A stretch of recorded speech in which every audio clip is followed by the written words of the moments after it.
हम लोग अपराध बटोरते हैं, अच्छे सभ्य सज्जनों का तिरस्कार करते हैं। इसलिए प्रयास करना चाहिए अहंकार से बचे रहें। इंद्र के भीतर अहंकार आया, भगवान ने इंद्र की पूजा को बंद करा के गोवर्धन जी की पूजा प्रारंभ करा दी। जब तक पूजा चलती रही कोई बात नहीं हुई। गिरिराज बाबा के सामने 56 भोग पधराया, तुलसी दल छोड़ा, प्रकट हो गए गिरिराज जी।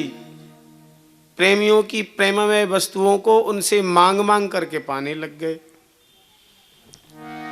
एक लड्डू, एक कचौड़ी, एक मगोड़ी, एक पकौड़ी नहीं, डलिया की डलिया मुख में डाल लेते। और सामने वस्तु दिखाई नहीं देती तो कहते आन और लाओ और लाओ। गोवर्धन जी की परिक्रमा में एक गांव बस गया आने और मांग मांग के पाया भगवान ने। आप कहेंगे मांग मांग के पाने वाली बात समझ में नहीं आई। कोई भी किसी प्रेमी को प्रसाद पवावे तो वो परोसने के लिए स्वयं इच्छा रखता है कि हम स्वयं परोसें, बनाने वाला। और जब परोसने के लिए आवे और भोजन करने वाला मना कर दे नहीं चाहिए, तो तत्काल प्रश्न होता है क्यों, अच्छा नहीं लगा क्या? और वह परोसने आ नहीं पावे उससे पहले ही उसकी बनी हुई वस्तु का नाम लेकर के बुलाओ, भैया वो तो बहुत चीज अच्छी बनी है, लाओ थोड़ी सी देना। तो फिर नहीं पूछेगा कि अच्छी नहीं बनी है, बड़ा प्रसन्न होगा मन, कहेगा कि खूब रुचिपूर्वक पाई हमारी वस्तु। प्रेममय ब्रजवासियों की वस्तुओं को हमारे आराध्य गिरिराज बाबा मांग मांग करके पा रहे थे। गोपियों में आपस में चर्चा प्रारंभ हुई। एक गोपी ने कहा, सखी गिरिराज जी का रूप रंग और गोवर्धन जी का रूप रंग बिल्कुल एक जैसा है, इतना सा अंतर लग रहा है कि हमारे लाला कन्हैया छोटे हैं और ये गिरिराज देवता हट्टे कट्टे तगड़े और मोटे हैं। दूसरी गोपी ने कहा, तू देख नहीं रही है कितने भोजन कर रहे हैं, कितना खा रहे हैं, मोटे नहीं होंगे? डलिया की डलिया मुख में डालते जा रहे हैं। ग्वालवाल बोले, लाला कन्हैया तुम्हारा देवता बहुत अच्छा, लेकिन है बहुत दिनों का भूखा है। जो भी सामने रखते जा रहे हैं खाता जा रहा है, हमारे लिए छोड़ेगा कि सब खा जाएगा? हमारे ठाकुर जी ने कहा कि गिरिराज बाबा जितने प्रेम से आरोगेंगे उतनी वस्तु बढ़ेगी, कम नहीं होगी। बड़े भावपूर्वक ब्रजवासियों की वस्तुओं को भगवान ने स्वीकार किया।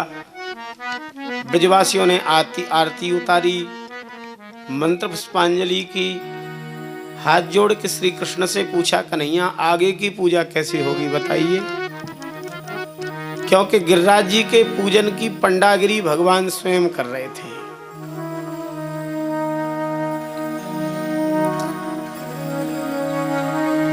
श्री कृष्ण ने कहा कि गिरिराज जी को परिक्रमा बड़ी प्रिय है। अलग अलग देवी देवताओं को कोई न कोई वस्तु ज्यादा प्रिय होती है। भगवान शालिग्राम की आप कितनी भी विधिपूर्वक पूजा करो, तुलसी दल नहीं चढ़ाओ तो पूजा नहीं मानी जाएगी। गणेश जी पर दूर्वा चढ़ाना अनिवार्य है।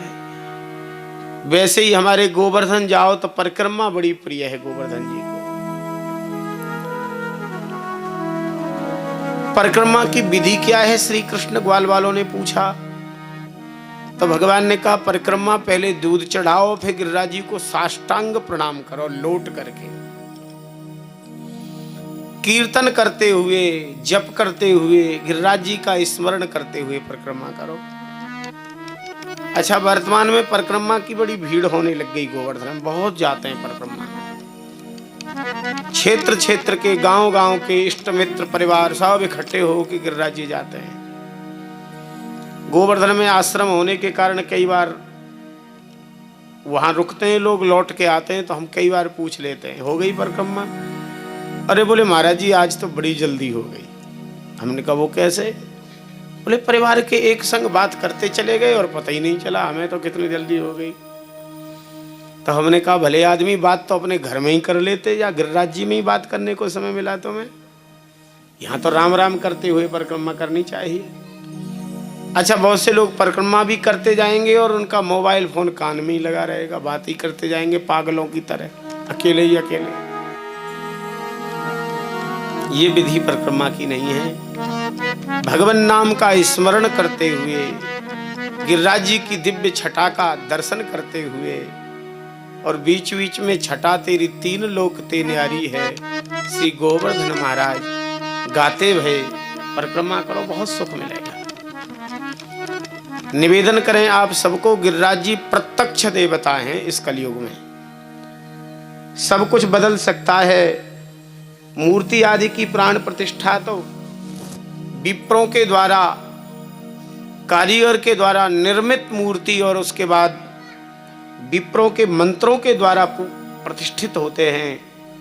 ये गिरिराज जी किसी के देवता पंडित या किसी के द्वारा प्रतिष्ठित नहीं, ये तो श्री कृष्ण के द्वारा प्रतिष्ठित भगवान है।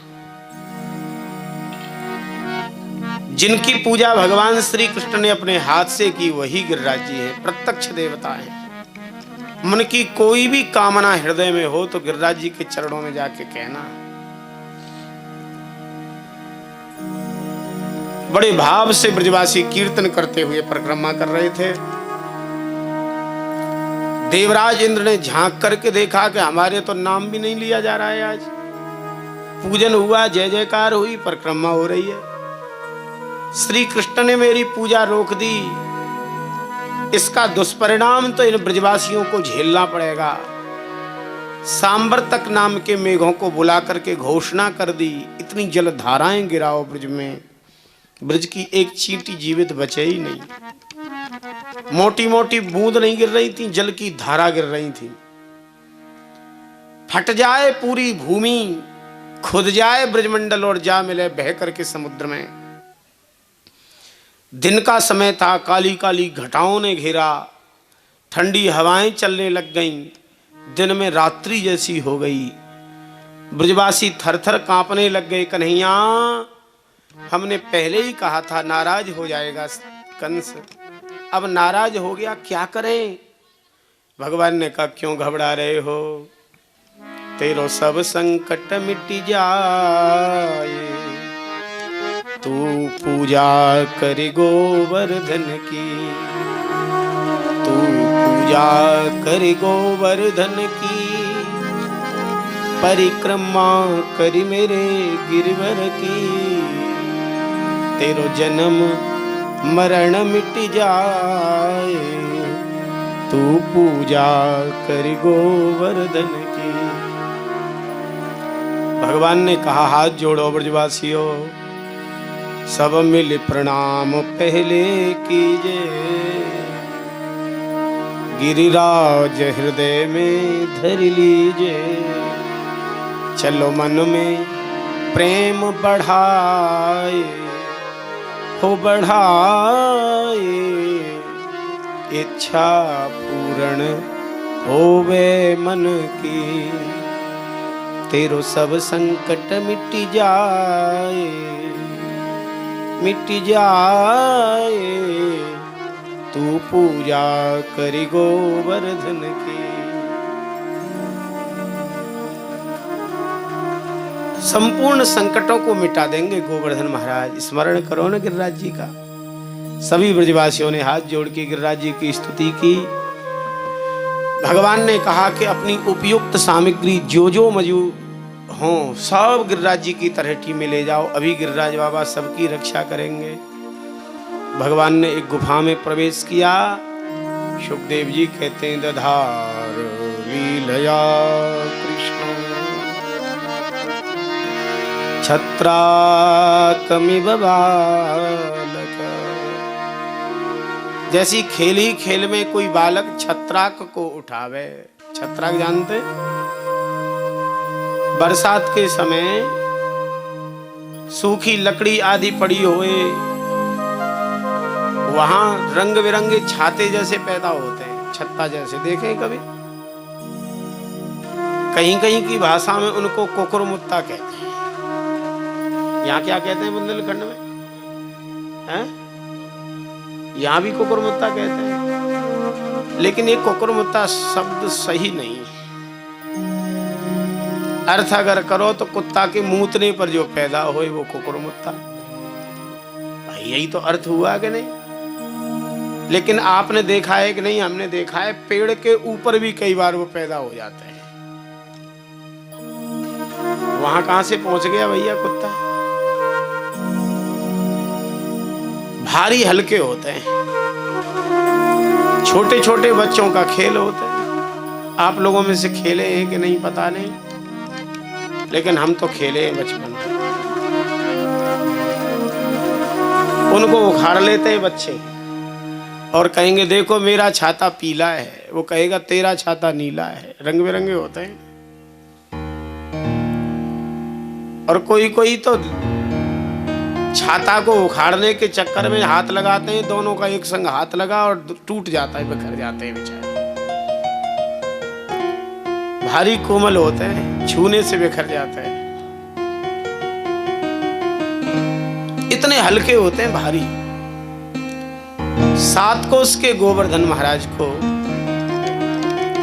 7 वर्ष के श्री कृष्ण ने खेल ही खेल में उठा लिया, जैसे किसी छत्राक को उठा रहे हो। जितनी ब्रजवासी, जितनी गोपियां, जितनी गाय, जितने बछड़े, सब गिरिराज जी की तलहटी में आकर के गिरिराज जी के नीचे सुरक्षित बचे।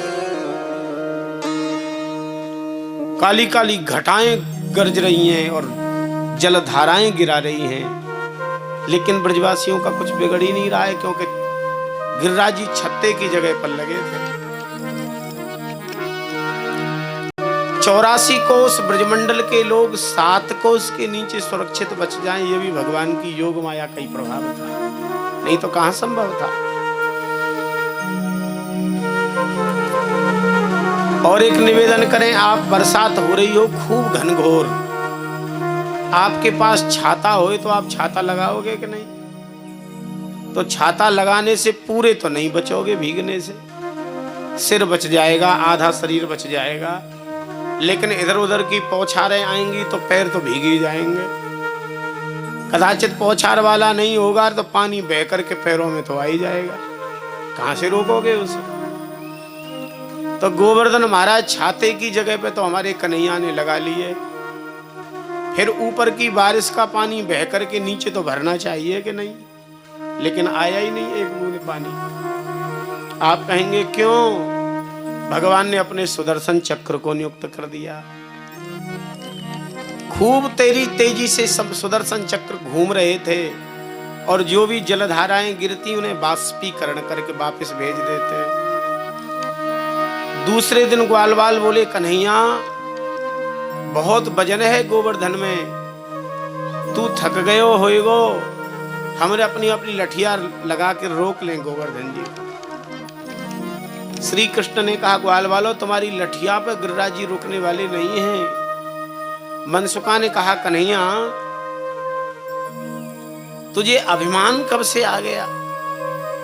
गिरिराज जी उठा लिए तो बड़ो ताकतवर बन गए हो लाला, देख मेरी लठिया को कमाल।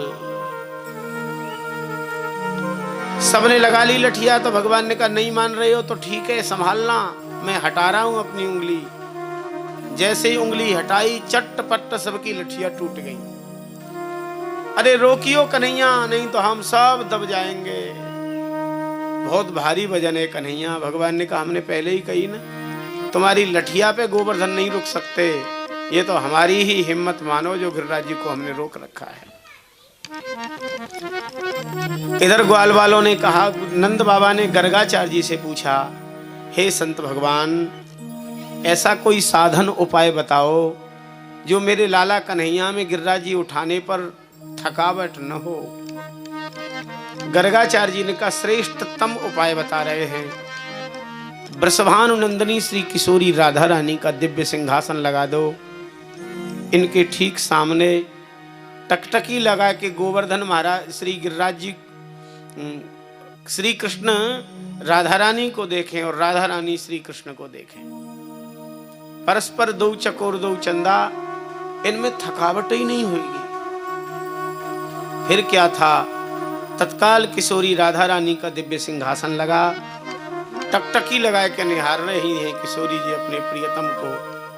प्रियतम श्री कृष्ण किशोरी जी को निहार रहे थे। क्या अद्भुत झांकी बनी है। 7 दिन 7 रात्रि तक लगातार घनघोर बारिश भई। ब्रजवासियों को पता ही नहीं चला कब 7 दिन बीत गए। 7 दिन के बाद में भगवान ने गिरिराज जी को रखा, भुजाओं को देखने लगे। गोपियों ने पूछा क्या देख रहे हो श्याम सुंदर इन भुजाओं में? भुजाओं को बोले बड़ी ताकत है इन भुजाओं में, इतने बड़े गोवर्धन जी को हमने उठाया, इन भुजाओं ने उठाया।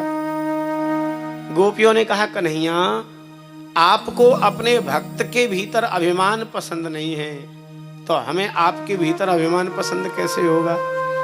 ये गोवर्धन जी आपने नहीं उठाए। तो भगवान ने कहा फिर किसने उठाए? बोले हमारा माखन चुरा चुरा के नहीं खाते तो ताकत कहां से आती इन भुजाओं में। इन ग्वाल वालों की लठिया भी लगी। सही बात है श्याम सुंदर, श्री किशोरी जी की कृपा से आपने गिरिराज जी को उठाया। कछु माखन को बल बढ़ो, कछु गोपन करी सहाय। श्री राधा रानी की कृपा सो गिरिवर लियो उठा।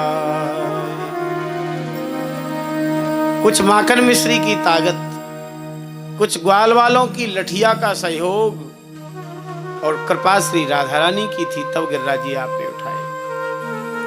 गोपियों से ठाकुर जी ने कहा गोपियों जो तुम कहो सो ही ठीक है। अच्छा ये प्रेम वाला जो मार्ग है ना, इसमें जो हार मानना सीख गया ना, जान लेना वो सदा जीतेगा।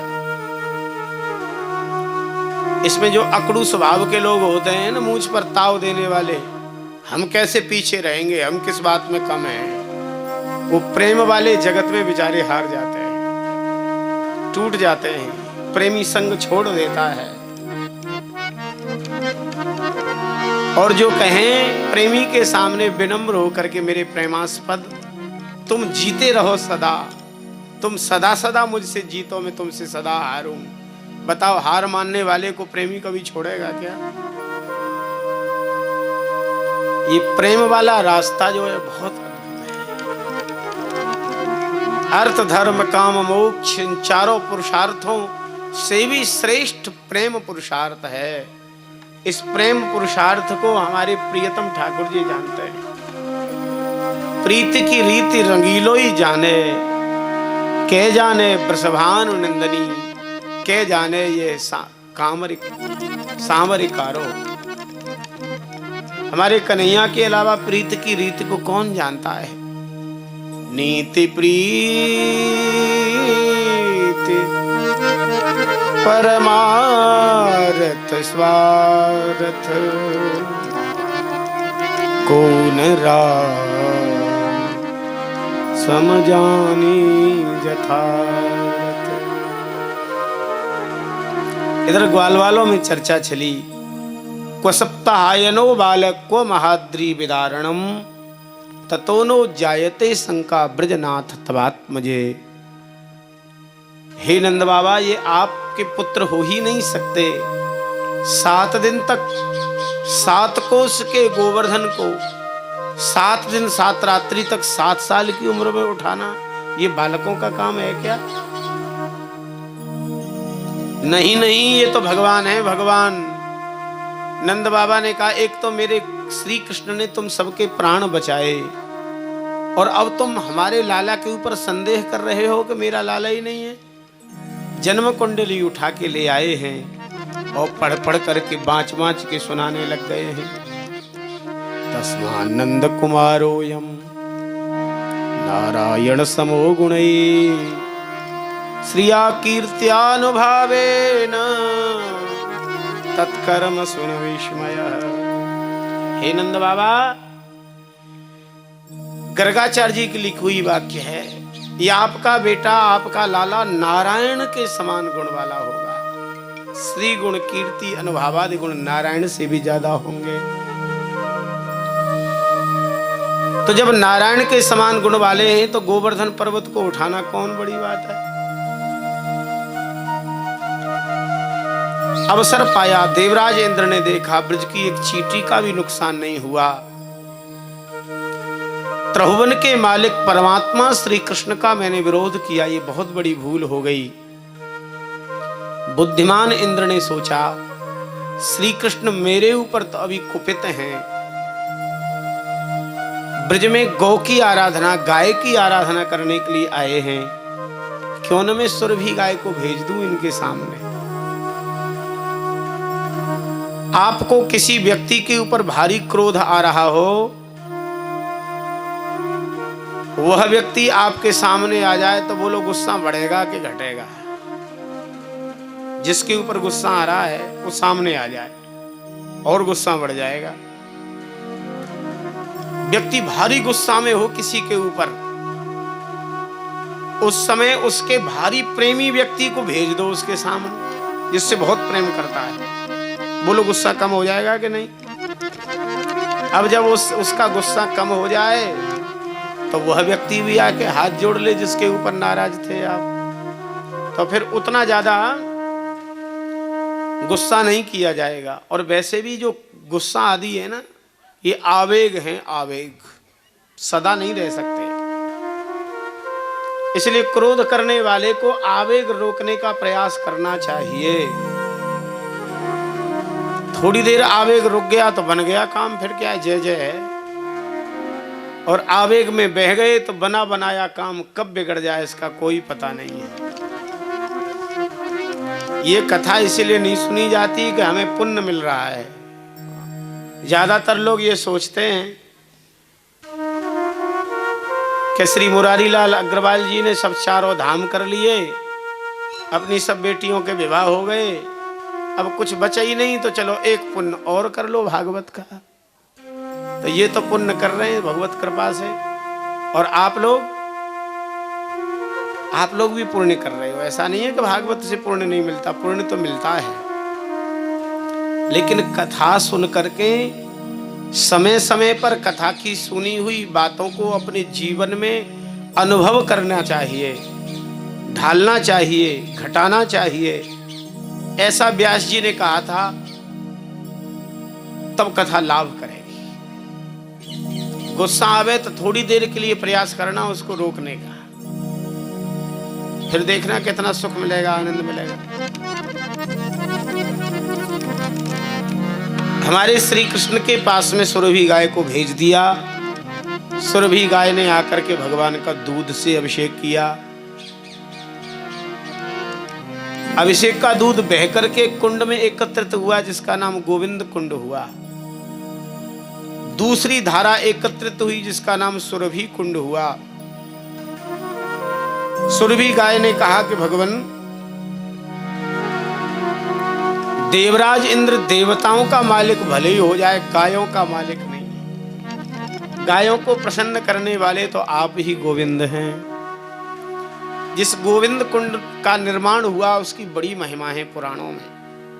हमारे वृंदावन के संत कहते हैं, तरहटी गोवर्धन की रहिए, तन पुलकित ब्रज रज में, लोटत गोविंद कुंड में नहिए। रसिक प्रीतम हित चित की बातें, श्री गिरधारी जी सो कहिए, गोवर्धन की रहिए।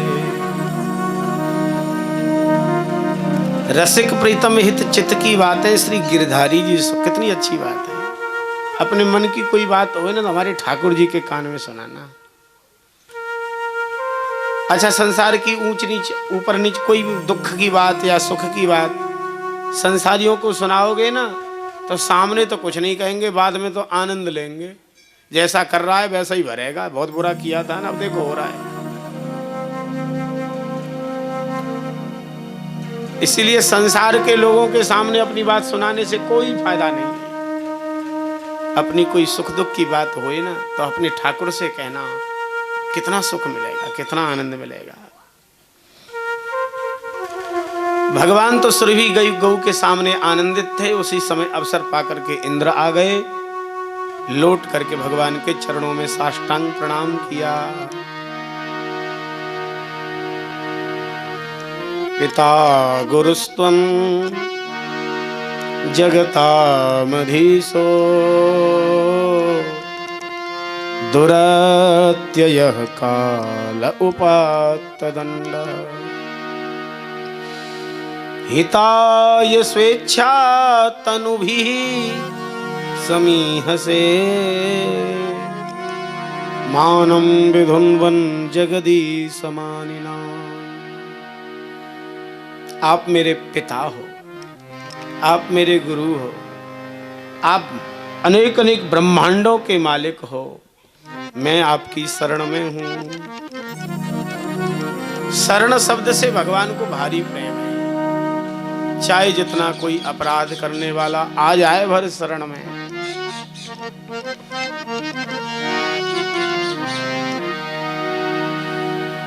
भगवान ने इंद्र को कहा कि जाओ पधारो तुम, अब ऐसी गलती दोबारा मत करना। क्रियताम वेनुशासनम स्थीयताम स्वाधिकारेषु युक्तर्वस्तंभ वर्जितई। देवराज इंद्र, मेरे अनुशासन में रहकर के स्वर्ग का शासन संभालना। इंद्र प्रणाम करके अपने स्वर्ग गए। कार्तिक के महीना में गिरिराज जी का पूजन होता है। कार्तिक शुक्ल एकादशी आई है। 10वें स्कंद के 28वें अध्याय के पहले श्लोक में सुखदेव जी कहते हैं, एकादश्याम निराहारः समभ्यर्च जनार्दनम् स्नातुं नंदस्य कालिन्द्याम् द्वादश्याम जलमाविशत्। नंद बाबा ने एकादशी का व्रत किया। आप सबसे एक निवेदन करें हाथ जोड़ करके, हम एकादशी व्रत रहना चाहिए। सब व्रतों का राजा है एकादशी का व्रत।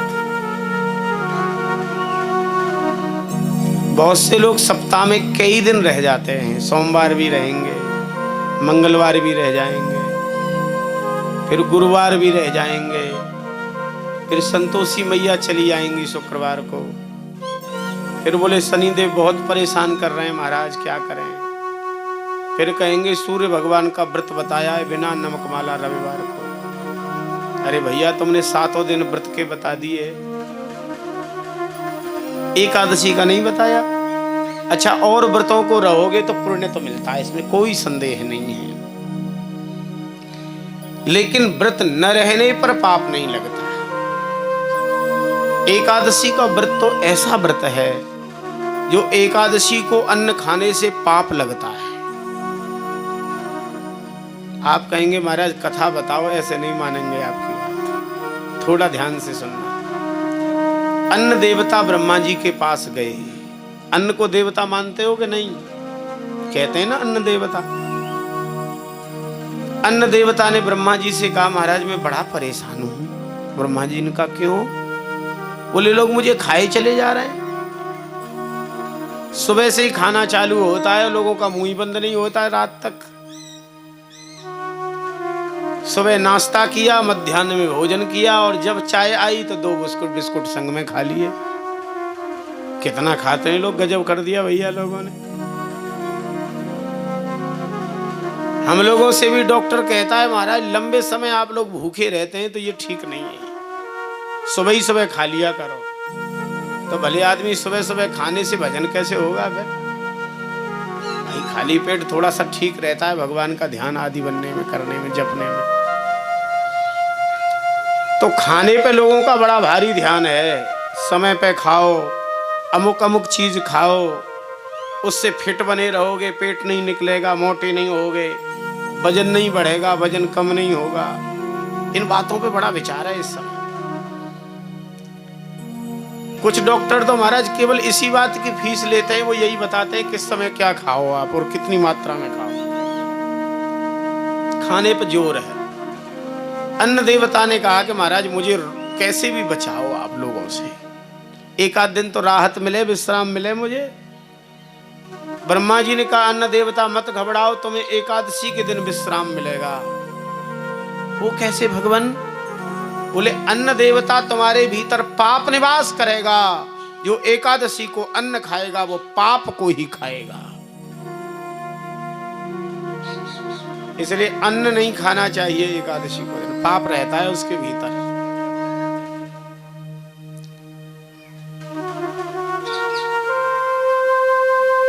बहुत से लोग कहते हैं भूखा नहीं रह जाता महाराज, हम एकादशी कैसे रहें।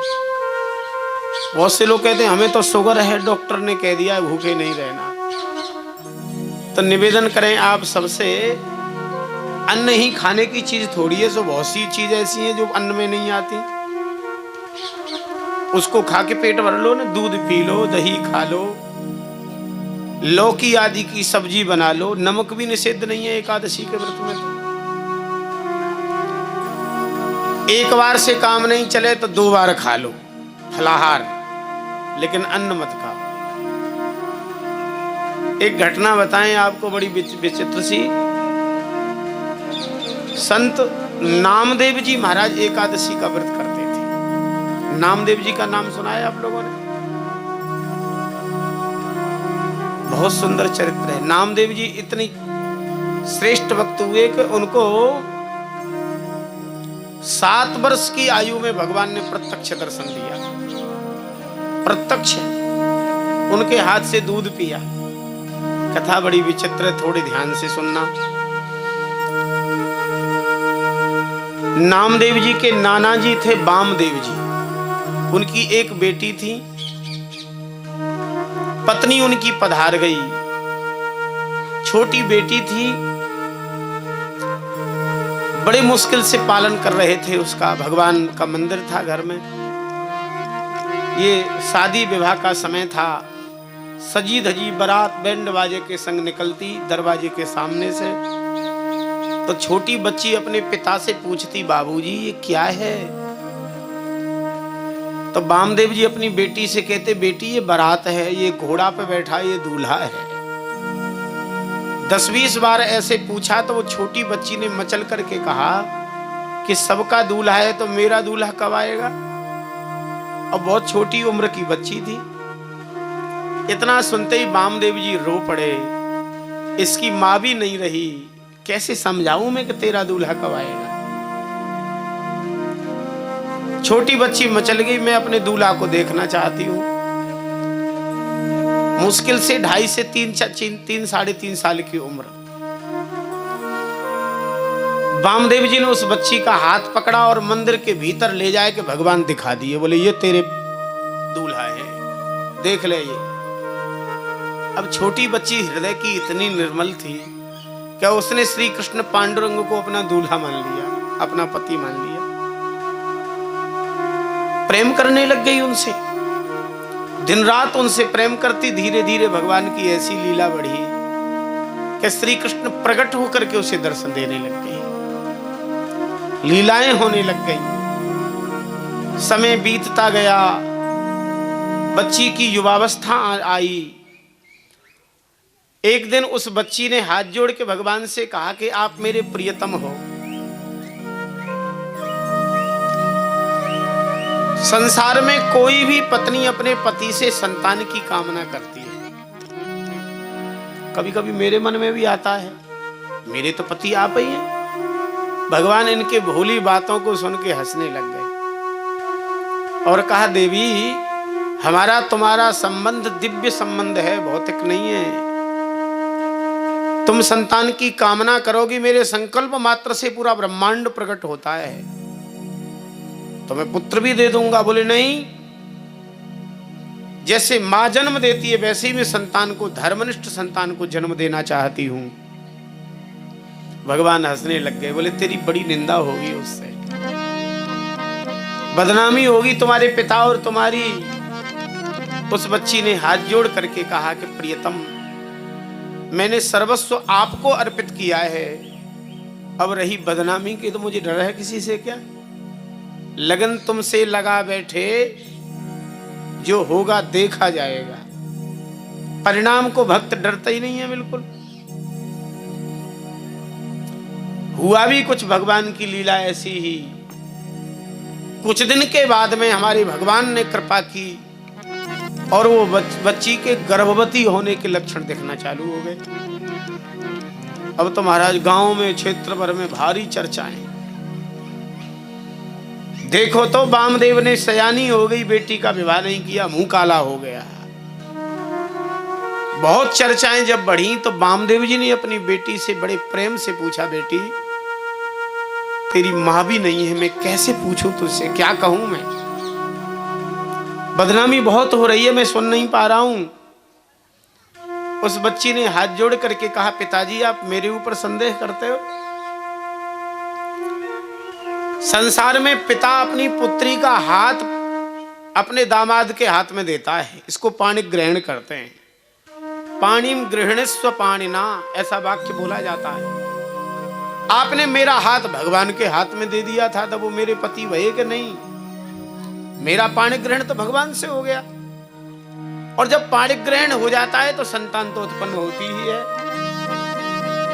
उसकी एकदम निश्चल भाषा को सुनकर के वामदेव जी आश्वासित हो गए, बोले बेटी पूरा संसार चिल्लाने दे, अब मुझे बिल्कुल डर नहीं है किसी का। श्री कृष्ण के तरफ देखा तो भगवान ने भी स्वीकृति की। कालांतर में उस धर्म निष्ठा के गर्भ से एक बालक ने जन्म लिया, जो जन्म लेते ही श्री कृष्ण श्री कृष्ण श्री कृष्ण बोला। वामदेव जी ने बालक का नाम नामदेव रखा। नाम को ही जिन्होंने अपना देवता माना हो। अब तो भगवान के पुत्र हुए। छोटे से ही थे, बार बार घुटरुवन चल के मंदिर में जाते। वामदेव जी रोकते, बेटी इसको रोक लिया करो, अभी इसको शौचाचार का ज्ञान नहीं है। मंदिर में तो पवित्रता अपवित्रता पर विशेष ध्यान दिया जाता है। धीरे धीरे उम्र बढ़ने लगी, 7 वर्ष के हो गए नामदेव जी। भगवान का सुंदर श्रृंगार किया, पोशाक धारण की, अभिषेक कराया, आरती करके मंदिर से जैसे ही निकले कि मंदिर से कुछ जमीन जायदाद लगी हुई थी, जिससे उसका खर्च चलता था मंदिर का। मठ मंदिरों में गृहस्थों के घर से ज्यादा खर्च होते हैं और सदा बने रहते हैं ये खर्च। जन्माष्टमी आई तो उत्सव करो, रामनवमी आई तो उत्सव करो, हनुमान जयंती आ गई तो उत्सव करो, गुरुजी के पधारने का दिन हो तो उत्सव, गुरुजी का जन्मदिन हो तो उत्सव, भारी उत्सव होते हैं मंदिरों में। तो उस जमीन से, मंदिर से लगी हुई जमीन के विषय में कोई बहुत आवश्यक सरकारी काम था। वामदेव जी ने अपने बेटी के बेटा नामदेव को बुला के कहा, बेटा मुझे जाना पड़ेगा, भगवान की पूजा की व्यवस्था है, तुम भोग भर लगा देना भगवान को। बताओ नाना जी कैसे भोग लगाना है? गले में तुलसी पहनते थे नामदेव जी। सामने दूध का कटोरा पधराया, तुलसी दल छोड़ा और कहा, बेटा सुरभि मुद्रा दिखाना और आंख बंद करके कहना, जय हो भगवान पीजिए दूध। भगवान का भोग लग जाए तो बचा हुआ तुम पी लेना। नाना जी तो बता के चले गए, कटोरा भगवान के सामने रखा, तुलसी दल भी छोड़ा, प्रार्थना भी की। जब भगवान ने दूध नहीं पिया, आंख खोली नामदेव जी ने तो सोचा अभी पहचान नहीं रहे हमें। बहुत से संकोची लोग अपरिचित व्यक्ति के हाथ से खाते पीते नहीं। फिर कोई बात नहीं, कब तक नहीं खाओगे। फिर दूसरे दिन कटोरा दूध का रखा, फिर तुलसी दल छोड़ी, फिर प्रार्थना की, आज भी नहीं पिया। तो नामदेव जी को लगा कि दूध में मीठा कम होगा तो उसमें मिश्री घोल दी। फिर भी नहीं पिया तो सोचा तीसरे दिन और थोड़ी सावधानी, कहीं दूध मीठा ज्यादा हो गया या कम हो जाए, इस चक्कर में ही नहीं पड़े। दूध का कटोरा और एक प्लेट में मिश्री रख दी, तुलसी दल छोड़ा, प्रार्थना की, पीजिए दूध। अब 7 वर्ष के बालक नामदेव ने भी 3 दिन से दूध नहीं पिया। भगवान नहीं पी रहे तो हम भी नहीं पिएंगे। छटपटाने लग गए भूख के कारण। नामदेव जी ने सोचा ये दूध नहीं पिएंगे, मेरे नाना जी आएंगे तो शिकायत और करेंगे, फिर दोबारा इनकी पूजा कभी मिलेगी नहीं। और ये जीवन की सार्थकता तो इनसे जुड़ करके है, इनकी सेवा से है। और नाना जी मुझसे कह के गए कि बिना इनकी खिलाए पिलाए, इनको भोग लगाए, कुछ खाना पीना नहीं। तो जब मैं कुछ नहीं खाऊंगा तो मैं जीवित कैसे रहूंगा? 7 साल का बालक 3 दिन से कुछ खावे पीवे नहीं तो क्या हाल होगा? तीसरे दिन नामदेव जी ने विचार किया कि ये ऐसे नहीं मानेंगे। बड़ा भारी छुरा ले आए नामदेव जी भगवान के सामने, चाकू, छुरा चाकू दिखा करके बोले, देख रहे हैं ये छुरा, जल्दी से दूध पीजिए आप, और अगर दूध पीने में देर करोगे तो ये छुरा अपने पेट में मार लूंगा और मर जाऊंगा, हत्या आपको लग जाएगी। भगवान सोच रहे थे ऐसी हास्य कर रहा है, फिर भी जब दूध नहीं पिया तो नामदेव जी छुरा को ले गए। जैसे ही पेट के तरफ बढ़ा ही रहे थे, भगवान प्रकट हो गए, नामदेव जी का हाथ पकड़ लिया। अरे नामदेव, क्यों मरना चाहते हो? लाओ मैं दूध पी। दूध का कटोरा लिया है, गट्ट गट्ट करके पीने लग गए हैं। नामदेव जी को लगा ये भी 3 दिन के भूखे, मैं भी 3 दिन का भूखा, कहीं पूरा दूध पी गए तो मुझे फिर आज भूखा रहना पड़ेगा। भगवान दूध पी रहे थे, नामदेव जी ने हाथ पकड़ लिया, बोले महाराज थोड़ा सा दूध तो हमारे लिए छोड़ दो, सब पी जाओगे क्या? भगवान के अधरामृत प्रसाद को पा करके नामदेव जी धन्योत धन्य और कृतकृत्य हो गए, आनंद मग्न हो गए। रोज दर्शन होता था ठाकुर जी का नामदेव जी को। प्रत्येक एकादशी का व्रत करते, नियम बनाया था कि अपने घर की गाय को भी मैं अन्न नहीं दूंगा एकादशी को, क्योंकि अन्न में पाप निवास करता है एकादशी के। इनकी एकादशी की परीक्षा लेने के लिए हमारे ठाकुर जी ने मन बनाया है। एकादशी का दिन था, एक 99 साल का बूढ़ा ब्राह्मण आ गया इनके घर। नामदेव जी ने प्रणाम किया, कहो पंडित जी कैसे पधारे? बोले भूख लग रही है, कुछ खाने को दो। तो नामदेव जी फल अमनिया करके ले आए, सेब केला दूध ले आए। उस 99 साल के बूढ़े ब्राह्मण ने कहा, नहीं नहीं ये नहीं मैं खाऊंगा, केला मुझे गरिष्ठ कर जाता है, फल अनुकूल नहीं पड़ता, दूध गैस बनाएगा। तो फिर क्या खाओगे पंडित जी? बोले आज तो कढ़ी चावल और बैंगन की सब्जी। नामदेव जी हंसते हुए बोले, पंडित जी जानते नहीं हो आज एकादशी है, एकादशी के दिन अन्न में पाप निवास करता है, इसलिए क्षमा करो, आप अन्न मत खाओ, आज हम नहीं खिलाएंगे अन्न। तो उन पंडित जी ने कहा कि एकादशी तुम्हारी होगी, हमारी थोड़ी है सो, और हम तो अन्न नहीं खाएंगे। बोले हम तो अन्न देंगे नहीं आज। मोहल्ला के लोग बड़े चिढ़ते थे नामदेव जी से। कई बार होता है भजन करने वालों से व्यर्थ में ही लोग चिढ़ने लग जाते हैं, कोई लेना देना नहीं। फिर भी मोहल्ला वालों ने कहा कि ये नामदेव ढोंगी भगत है, चलो हमारे घर, तुम कहो वही खिलाएंगे, कढ़ी चावल बरा बढ़िया बैंगन का भुर्ता, जो कहोगे सो। उन 99 साल के बूढ़े ब्राह्मण ने कहा, नहीं नहीं मैं तो नामदेव के ही हाथ से खाऊंगा आज, और नहीं खिलाएगा तो मर जाऊंगा। नामदेव जी ने हाथ जोड़ करके कहा, पंडित जी अगर आज मरोगे तो सीधे भगवान के धाम जाओगे, क्योंकि एकादशी है। गांव वाले बोले बड़ा दुष्ट है, देखो दया नाम की चीज नहीं, बूढ़े ब्राह्मण से कैसे बोल रहा है। वो 99 वर्ष के बूढ़े ब्राह्मण लौट गए भूख भूख भूख चिल्ला में, और थोड़ी देर में उन्होंने मरने का नाटक कर लिया। आंख बंद हो गई, श्वास चढ़ा ली, नवज नाड़ी सब बंद। गांव वाले बोले देखो कितना धूर्त है, ब्राह्मण को मार डाला, भूखा है इसने अपने घर में, इस नीच को भगाओ इस गांव से, इस गांव में रहने ही मत दो, ब्राह्मण की हत्या करने वाला है। नामदेव जी ने कहा कि अब पंडित जी का संस्कार भी तो होगा, तो 2 चिता बना लेते हैं, एक पंडित जी के लिए एक अपने लिए। हरि शरणम। पंडित जी को चिता पर रखा,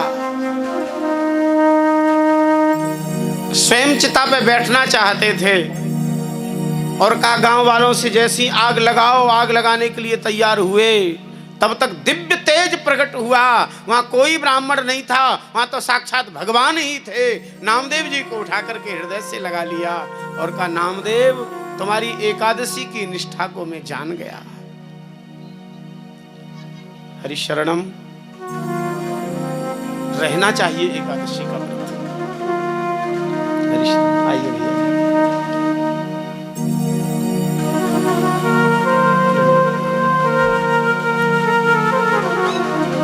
दमोह से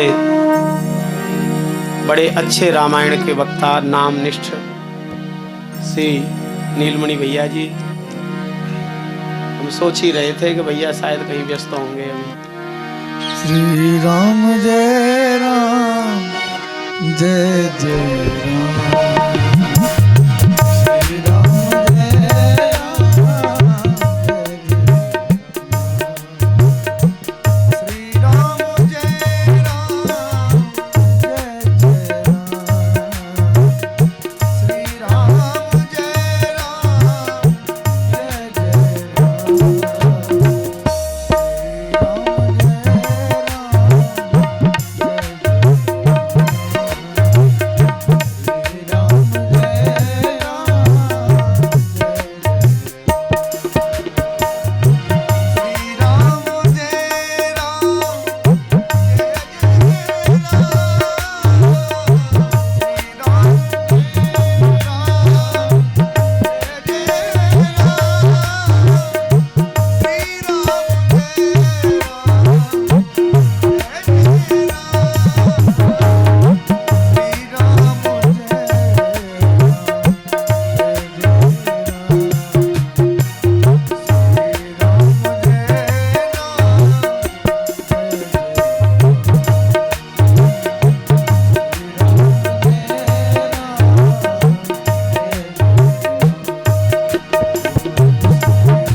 भगवान की कृपा से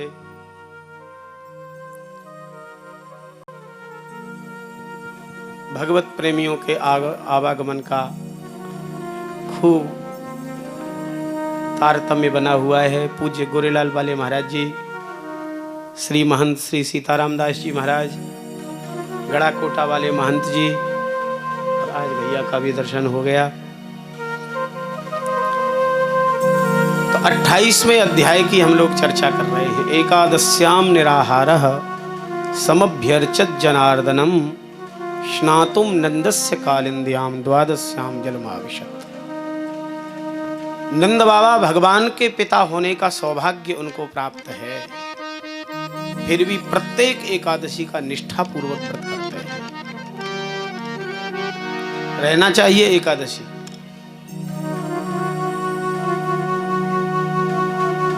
पंद्रह दिन में एक एकादशी का व्रत रहने से संपूर्ण पाप, संपूर्ण अशुभ समाप्त हो जाते हैं। चित्त भी निर्मल होता है, हृदय भी शुद्ध होता है। भगवान को विशेष प्रसन्नता देने वाला व्रत है। इसका नाम हरिवासर है, श्री हरि का दिन। बड़ी महिमा है इसकी। भक्तमाल में रुक्मांगद जी के चरित्र में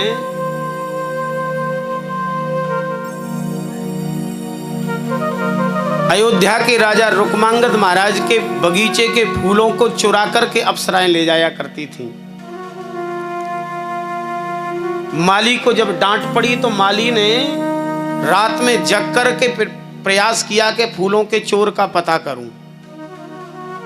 अर्धरात्रि के बाद माली ने देखा कि दिव्य तेज से संपन्ना स्वर्ग की अप्सराएं महाराज रुक्मांगद के बगीचे में उतरी और बढ़िया सुंदर सुंदर फूलों का चयन करने लग गई। उस माली ने इतनी सुंदरियों को कभी देखा नहीं था, पहले तो घंटों तक देखता ही रह गया। उसने सोचा कि ये फूल की चोर हैं। राजा बार बार हमें डांटते हैं, हमारे ऊपर संदेह करते हैं, फूलों को हम कहीं यत्र तत्र कर देते हैं। इन चोरों में से पकड़ करके राजा के सामने प्रस्तुत करना चाहिए। तो वह धीरे से जैसे ही आगे बढ़ा, कुछ परियों को, अप्सराओं को पता चल गया। वो तो झटपट उड़ गई। एक उनमें से अप्सरा जो थी, उसके पैर में बैंगन का कांटा चुभ गया। उसकी ओढ़नी गुलाब के कांटों में फंस गई। उसे निकालने में थोड़ी विलंब हुआ, तब तक माली ने जाकर के उसको पकड़ लिया। माली का स्पर्श होने से उसकी जो दिव्यता थी, उड़ने की क्षमता, वो तत्क्षण समाप्त हो गई। राजा रुक्मांगद के दरबार में प्रस्तुत किया। दूर दूर से लोग देखने आए। महाराज रुक्मांगद के बगीचे में स्वर्ग की अप्सराएं फूल तोड़ने आया करती थी। आज तक किसी ने अप्सरा देखी नहीं, देखने में भीड़ लग गई। महाराज रुक्मांगद भी बड़े प्रसन्न हुए। कहा, देवी माली को भी हम क्षमा करते हैं, और अब आज बड़ी भारी प्रसन्नता है हमें कि जिन देवताओं को मंत्र बोल करके हम लोग बुला करके फूल चढ़ाते हैं, वह हमारे फूल बिना मंत्र के स्वर्ग तक जाने लग गए। कितनी अच्छी बात है। अब आप भी जाओ, हमने आपको क्षमा किया। तो वो परी अप्सरा विनम्र हो के बोली, महाराज मेरी उड़ने की, मेरी जाने की क्षमता समाप्त हो गई। बैगन के कांटे ने घायल किया। विशेष पुण्यवान न होने के कारण माली के स्पर्श से मेरी दिव्यता कम हो गई है। अब तो मैं बहुत दुखी हूं। महाराज ने पूछा, देवी तुम्हारे स्वर्ग जाने का कोई उपाय? बोले, कोई निष्ठापूर्वक एकादशी का व्रत करता हो, एकादशी का पुण्य मुझे दान में दे दे, मैं स्वर्ग चली जाऊंगी। महाराज ने चारों तरफ देखा, कोई बताने को तैयार नहीं था। तब तक एक दुबली पतली वृद्धा आई और उसने हाथ जोड़ करके कहा, भगवान मैं जानबूझ करके एकादशी का व्रत मैंने नहीं किया, एक बार अनजान में बन गया।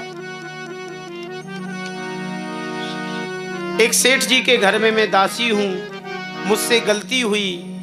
मेरी मालकिन ने मुझे खूब डांट लगाई और भोजन नहीं दिया। कहा निकाल दूंगी घर से। रात भर भगवान का नाम लेती रही, रोती रही। भोजन मिला नहीं था। भगवान की कृपा से एकादशी का दिन था। उस दिन अनजान में मेरे द्वारा एकादशी का व्रत बन गया। उसका अगर कोई पुण्य होता हो तो मैं देने को तैयार हूं। स्वर्ग की अप्सरा ने कहा कि भगवान अनजान में किए हुए एकादशी का ही पुण्य दिला दीजिए आप। तो गंधाक्षत पुष्प हाथ में दिया उस दासी के। एकादशी पुण्य त्वामहम संप्रदधे कह करके जैसे ही उस अप्सरा के हाथ में दिया कि चमत्कार हो गया। दिव्य तेज से संपन्ना वह अप्सरा देखते देखते स्वर्ग की तरफ बढ़ गई है। आज महाराज रुक्मांगद ने यह एकादशी की महिमा को प्रत्यक्ष अपने नेत्र और कानों से सुना और देखा। निश्चय कर लिया हम एकादशी का निष्ठापूर्वक व्रत करेंगे, संपूर्ण प्रजा से व्रत करवाएंगे। सर्वे धर्माः राज धर्म प्रधाना। राजा के अधीन होकर के प्रजा को तो माननी ही पड़ती है। प्रेम से नहीं मानोगे तो बरबस मना देगा। महाराज ने ऐसी घोषणा की, जो एकादशी व्रत नहीं करेगा सीधे मृत्युदंड। सब लोग एकादशी व्रत करने लग गए। पहले विचारों ने मुश्किल से किया, फिर धीरे धीरे श्रद्धा जग गई। सब एकादशी का व्रत करने लग गए। एकादशी की निष्ठा का प्रभाव यह हुआ कि यमराज ब्रह्मा जी के पास त्याग पत्र लेकर के पहुंच गए। ले महाराज, अब हमारा त्याग पत्र लो, नरक में तो कोई आता नहीं है, क्योंकि एकादशी व्रत करने के प्रभाव से संपूर्ण अशुभ समाप्त हो जाते हैं, पाप समाप्त हो जाते हैं। जब नरक में कोई आता ही नहीं है तो हम क्या करें वहां हाजिरी दे करके? हमें कोई दूसरा काम बताओ, नहीं तो भजन करें। अब ब्रह्मा जी ने एक क्षण सोचा और विचार किया कि रुक्मांगद महाराज की एकादशी के प्रभाव से ये हमारा नरक वाला विभाग तो बंद ही हुआ चला जा रहा है, और कहीं नरक विभाग बंद हो गया तो एक विभाग बंद होने पर अच्छी बात नहीं है। सरकार में बहुत बहुत विभाग चलाती है, और कोई विभाग कमजोर पड़ने लग जाता है तो फिर उसमें कोई कोई नई नई योजना लगाती है कि विभाग जागृत बना रहे, कैसे नष्ट तो न हो। तो ब्रह्मा जी ने कहा कि महाराज यमराज आप घबराओ मत, हम कोई विचार करते हैं। ब्रह्मा जी महाराज ने संपूर्ण विश्व ब्रह्मांड में जहां जहां सुंदरता है उस सुंदरता को एकत्रित किया। पुष्पों में, झरनों में, बगीचों में, पहाड़ों में, और एक सुंदर अप्सरा प्रकट की। उसका नाम था साक्षात माया। उस माया से कहा कि तुम्हें इस प्रकार से मोहित करना है महाराज रुक्मांगद को कि उनकी एकादशी व्रत खंडित हो जाए। महाराज रुक्मांगद अपने राज्य की सीमाओं का निरीक्षण करने के लिए गए थे। उसी समय उत्तर दिशा में वही माया अप्सरा कंदुक क्रीड़ा करते हुए दिखाई पड़ी। अत्यधिक सौंदर्य उसका देख करके देखते ही बनता था। महाराज उसको देख ही रहे थे कि वो गेंद खेलती हुई महाराज के समीप में ही आ गई। महाराज ने उससे परिचय पूछा तो उसने कहा कि भगवान मेरा नाम माया है, ब्रह्मा जी के द्वारा मैं प्रकट की हुई हूं। तो देवी तुम्हारा पति तुम्हारा परिवार? बोले मेरा पति कोई नहीं, मैं अभी अविवाहित हूं, अपने वर की कामना से विचरण कर रही हूं। भगवान आप मुझे देख बहुत अच्छे लग रहे हैं। उसने जैसे ही कहा आप मुझे बहुत अच्छे लग रहे हैं तो महाराज को तो बोली और ज्यादा अच्छी लग रही थी। बोले ऐसी बात है देवी तो आप हमें स्वीकार कर लो, हम आपको स्वीकार कर लेंगे। तो ब्रह्मा जी की भेजी उस माया ने कहा भगवान मेरा सौभाग्य होगा आपको स्वीकार करने पर, लेकिन आपके घर की स्थिति तो बताइए कैसी है। तो महाराज रुक्मांगद ने कहा कि मैं सूर्यवंश का राजा हूं, अयोध्या का। मेरी बड़ी महारानी है मूर्धाभिषिक्त मेरे साथ में आसन पर सिंहासन पर विराजमान रहती है। हजारों वर्ष के बाद बहुत तपस्या बहुत यज्ञ करने के बाद में बड़ी रानी के गर्भ से एक पुत्र की प्राप्ति हुई है मुझे, जो भविष्य में राज्य का उत्तराधिकारी है। अगर आप मुझे स्वीकार करना चाहती हो तो बड़ी रानी ही मेरे सिंहासन पर आरूढ़ रहेंगी और उन्हीं का पुत्र सिंहासन पर बैठ करके राज्य करेगा। बाकी और आपकी कोई बात हो तो बताओ। तो उस माया ने कहा कि भगवान आपका बेटा राज्य करे, आपकी बड़ी महारानी सिंहासन पर बैठे, मुझे कोई समस्या नहीं है, बाकी मेरी कुछ बात तो मानी जाएंगी। बोले तुम्हारी सब बात मानेंगे। उस माया ने महाराज रुक्मांगद को स्वीकार कर लिया, विवाह हो गया, अयोध्या आ गई, भारी सेवा करने लगी। महाराज भी बड़े प्रसन्न थे। धीरे धीरे महाराज का प्रेम उसके प्रति और अधिक बढ़ता गया। एकादशी का दिन आया, उसने कहा मैं अपने हाथ से बना करके खिलाऊंगी। उसने तरह तरह के व्यंजन बनाए, बैंगन की सब्जी बनाई, बैंगन की पकौड़ी बनाई, कढ़ी चावल बनाया, उर्द की दाल के बरा बनाए। जो जो एकादशी में निषिद्ध चीज है वही वही उसने एकत्रित की व्यंजनों के रूप में, और बड़े भारी चांदी के थाल में परोस करके सामने ला के रख दिया। बोले करो भोजन मेरे हाथ से। रुक्मांगद महाराज ने बड़े प्रेम पूर्वक कहा देवी मेरी एकादशी व्रत है, प्रणाम करता हूं इस अन्न देवता को, मेरे सामने से हटाओ, आज मैं नहीं खा सकता यह। इतना सुनते ही तो वो रोने लग गई। मेरे हाथ से भोजन भी नहीं कर रहे हो तो आप मेरी बात क्या मानोगे। महाराज रुक्मांगद ने कहा देवी तुम कल कितना भी खिलाना, कैसा भी खिलाना, खाऊंगा तेरे हाथ से। मैंने संपूर्ण राज्य में एकादशी व्रत की कठोर कानून बनाया है और मैं ही एकादशी को अन्न खाने लग जाऊंगा तो मेरा वह आज्ञा पाखंड बन जाएगा, इसलिए क्षमा करो देवी, आज तुम्हारे हाथ से मैं नहीं खा सकता। तो रोने लग गई। तो फिर मेरी बात क्या मानेंगे। तो महाराज ने कहा अन्न खिलाने के अलावा और कुछ कहो ना, तुम्हारी बात मानी जाएगी। तो उसने कहा 3 बार कहिए बात मानूंगा मानूंगा मानूंगा। तो महाराज ने त्रिवाचा भर लिया। अन्न खिलाने के अलावा ठीक है, अगर आप मेरी बात मानना चाहते हो तो अपने एकमात्र बेटे का मस्तक काट करके डालो मेरी झोली में। महाराज तो सुनते ही स्तब्ध जैसे रह गए हैं। अब मुझे पता चला है कि तू निश्चित ही कोई राक्षसी या दुष्टा है, मेरा पतन कराने के लिए तू ही ये सुंदर रूप धारण करके आई है। महाराज कुछ रोष में थे, तब तक मंत्रियों को इस घटना का पता चला है। बड़ी महारानी और राजकुमार को बताया है। बड़ी महारानी ने आके प्रणाम किया और कहा भगवान धर्मो नित्य सुख दुखे तो नित्य, धर्म शाश्वत वस्तु है, उसका त्यागन नहीं करना चाहिए। अगर आपको संपूर्ण प्रजा को एकादशी की निष्ठा को यथावत रखना है तो आपको इसकी बात स्वीकार करना चाहिए। 3 बार आपने कहा है इसकी बात मानने के लिए।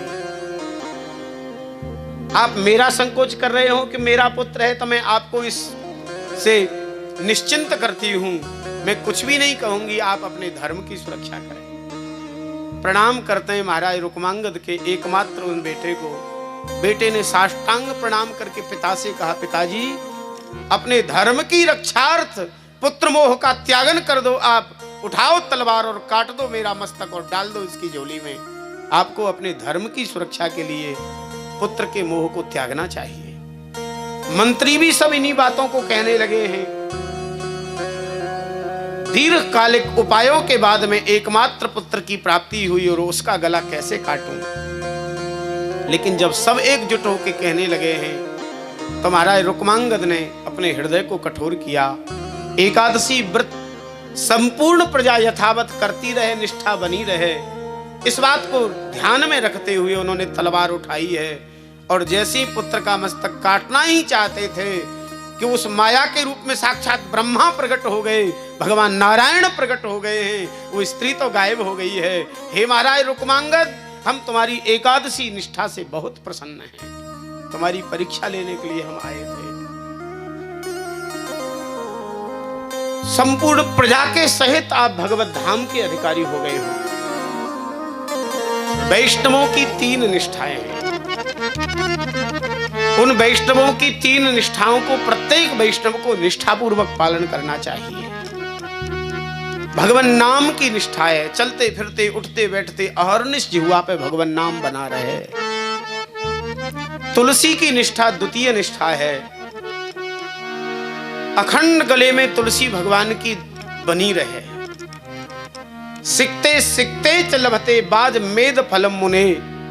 स्कंद पुराण में लिखा है जो गले में तुलसी धारण करता है वो एक एक ग्रास भोजन का करता है तो उसको अश्वमेध यज्ञ का पुण्य प्राप्त होता है, तुलसी पहनने मात्र से। और यत्कंठे तुलसी नास्ति ते नरा मूढ़ मानसाः। जो जिसके गले में तुलसी नहीं है ना वो निश्चित ही मूढ़ है। ये भगवान की प्रिया है तुलसी। बहुत से लोग मोटी मोटी चैन पहन लेते हैं, अंधेरे में एकांत में फंस जाए तो गला भी कट जाए बेचारे का और चैन भी जाए। तुलसी पहनने में लोगों को शर्म लगती है। देखिए, इस मार्ग में आने पर शर्म नहीं लगनी चाहिए। जहां जाने पर शर्म लगनी चाहिए उन जगहों पे तो हमें शर्म नहीं लगती। और तुलसी पहनने में हम लोग कहते हैं बड़ा महाराज शर्म लगती है, तुलसी पहने कैसे। माताएं कहती हैं सदभाओं को पहनना चाहिए क्या। अरे तुलसी पहनने से अपना सुहाग और अपना परिवार सब प्रसन्न बने रहेंगे, इसलिए तुलसी धारण करना चाहिए। और अगर तुलसी धारण करने से शर्म और संकोच लगता है तो ऐसी शर्म को, ऐसी लज्जा को उखाड़ करके फेंक दो और बहा दो। वो एक भजन में लोग कहते हैं लज्जाशील गमा बैठी हूं। तब प्रश्न होता है कि लज्जा को गमाना तो बहुत अच्छी बात नहीं है। शील और लज्जा चली जाए तो फिर रही क्या गया। लेकिन चिंतन करने पर लगा कि उस लज्जा का त्यागन किया जो लज्जा भगवान के मिलने में बाधा पहुंचा रही है। माला झोली लेने में लज्जा आती है, कंठी पहनने में लज्जा आती है, तिलक लगाने में लज्जा आती है, तो भक्त कहता है ऐसी लज्जाशील गमावे ठी हूं। त्यागना चाहिए ऐसी लज्जा को। तो तुलसी धारण करें, भगवान नाम लें, एकादशी व्रत रहें। हमारे वैष्णव संप्रदायों में कुछ हमारे वैष्णवाचार्यों ने भगवत प्रसाद के विशेष विशेष महात्म्य को प्रकट करने के लिए एकादशी को प्रणाम किया। लेकिन निवेदन करें, प्रसाद की पूर्ण निष्ठा जब हृदय में दृढ़ हो जाए तो एकादशी को प्रणाम करना कोई निषिद्ध नहीं है। लेकिन जब तक प्रसाद में निष्ठा हमारी दृढ़ नहीं हुई है और उन आचार्य के हम अनुगामी नहीं हैं तो हमें एकादशी रहना चाहिए। नंद बाबा ने एकादशी का व्रत किया, वो भी निर्जला। एकादश्याम निराहारः समभ्यर्च जनार्दनम् स्नातुं नंदस्य कालिन्द्यां द्वादश्यां जलमाविश। दिन भर भगवान विष्णु के अर्चन में बीत गया। रात्रि को अखंड भगवान नाम संकीर्तन चल रहा है। नंद बाबा की आयु लगभग इस समय 87 वर्ष की है। उम्र अधिक होने के कारण नंद बाबा थोड़े से श्रमित थे। दिन भर अर्चन चलता रहा। अर्धरात्रि में थोड़े से लेटे कि उनको अनुभव हुआ जैसे ब्रह्म मुहूर्त हो गया हो। ब्रह्म मुहूर्त में अपने नित्य नैमित्तिक कर्मों से निवृत्त हो और ठीक समय से एकादशी का पारायण हो जाए, इस भावना से हमारे नंद बाबा जमुना स्नान करने गए। थी अर्धरात्रि। जैसे ही जमुना में प्रवेश किया, वरुण के दूतों का पहरा चल रहा था। अर्धरात्रि में नदी, सरोवर, तालाब आदि में स्नान करना वर्जित है।